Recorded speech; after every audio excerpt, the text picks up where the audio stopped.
Hi,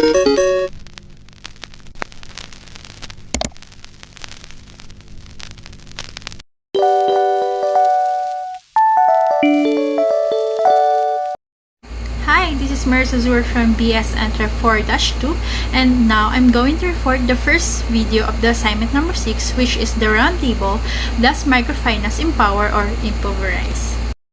The text of Much More roundtable dives deeply into the film about the controversial effects of microfinance. It's debatable whether microfinance, which was designed to alleviate poverty, has been successful. Microfinance is a revolutionary initiative aimed to lifting millions of people out of poverty. It has raised a criticism for its lack of address to the root cause of its poverty, such as a global trade imbalance and the World Bank and MFI's voting power. Critics argue that the microfinance serves as a temporary solution rather than addressing the underlying issue. Muhammad Yunus, the original vision was to provide the small loans to the business owners who were too impoverished to be eligible for conventional bank loans, and enhancing their standard of living and boosting the original economy. However, critics argue that microfinance often falls short in addressing the systemic roots of the poverty and also its function within the same system as current economic imbalance and power dynamics. Also, the quality of policies and of lending institutions significantly impact the effectiveness of microfinance. Successful operations require thorough training and support for borrowers, but not every institution follows these requirements. Borrowers' financial vulnerability was be seen as worse by aggressive repayment tactics and high interest rates and insufficient help. So, in the conclusion, microfinance can help create a more equitable global economy by considering the institutional framework and then the potential specific industries to succeed and the potential for small business to grow. So now we're going to talk about the second video, which is the dark side of the microfinance. As I said earlier, the microfinance initially intended to alleviate poverty by providing small loans, but now it is degraded into predatory corporation, which leading to increased poverty and suicides, particularly in Sri Lanka. Despite its success, microfinance institutions have become profit-focused businesses, which is exploiting vulnerable borrowers and leaving them in debt cycles. This has been particularly detrimental in countries like Cambodia and Sri Lanka, where in that country, Cambodia and Sri Lanka, microfinance loans have been linked into multiple suicides and excessive credit extensions. So, MFIs operate with impunity and aggressive measures to enforce repayment due to lack of regulatory control. So, development banks and commercial lenders and socially conscious investment businesses continue to provide billions of dollars in public support for microfinance, despite little evidence that it helps people escape poverty over the long run. In the video, it says that accountability for microfinance industry is elusive with no explicit guidelines for what constitutes a reliable profit margin of interest rate. The confusion allows unfair practices to continue under the pretense of social progress benefiting the system benefactors but worsening the situation for the poor borrowers.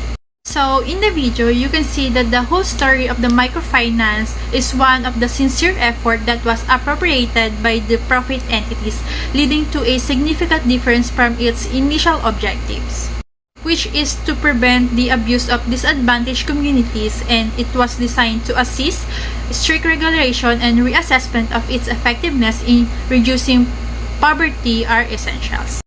So, in the third video, we will be discussing about what will be the influence of the technology on the microfinance. So, technology has revolutionized microfinance by enhancing financial inclusion like data analytics, cost reduction, and access to the capital. So now, we are now experiencing a digital platforms and mobile banking which is enable microfinance institutions to reach rural and underserved communities more effectively. It is reducing the need for the large physical infrastructure in the area. Also, the advanced data analytics enhance credit scoring, allowing MFIs to make more informed lending decisions, and blockchain technology also lowers administrative costs by automating operation and improving transparency. Also, technology enhances access to capital by connecting lenders and borrowers directly, reducing interest rate and increasing money availability. Distributed lending platforms made possible by blockchain technology and smart contracts enable lending from peers without traditional middlemen. So, fintech solutions help manage risk connected to micro lending institutions or portfolios, ensuring the financial stability. Technology also improved the customer outreach and education through digital marketing techniques and raising awareness and drawing in new customers. Financially literacy application enabled the borrowers to make wise financial decisions and promoting a more informed client. Despite some challenges like security and fraud preventions, technology offers strong solutions like secure payment system and biometric authentications. These technologies can benefit marginalized communities, cut costs, and increase efficiency. However, issues like cybersecurity, data privacy, and digital literacy need to be addressed by promoting sustainable development and financial inclusions. So MFI can positively impact millions of lives globally. On the fourth video, we will going to talk about the 5 mistakes which is the microfinance institutions makes when going digital. First is microfinance institutions or MFIs plays a crucial role in promoting financial inclusion by providing basic financial services to the underprivileged areas. So, the development of digital technologies has the potential to improve services, save costs, and increase operational efficiency. However, many MFIs fail to handle the transition successfully.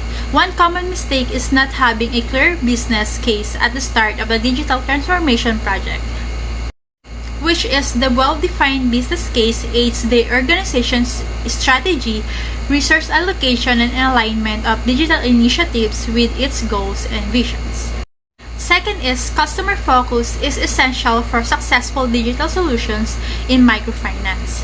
MFI should actively listen to and understand their customers' needs to create efficient, relevant, and easy-to-use solutions. It is a well-planned and testing approach is crucial for success digital transformations.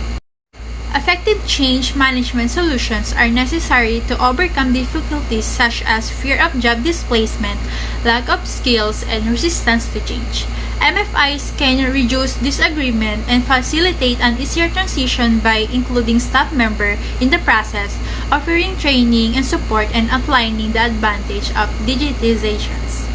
The regulatory landscape in which MFIs function is complex and changeable, and digital solutions may introduce new regulatory issues such as data security and privacy.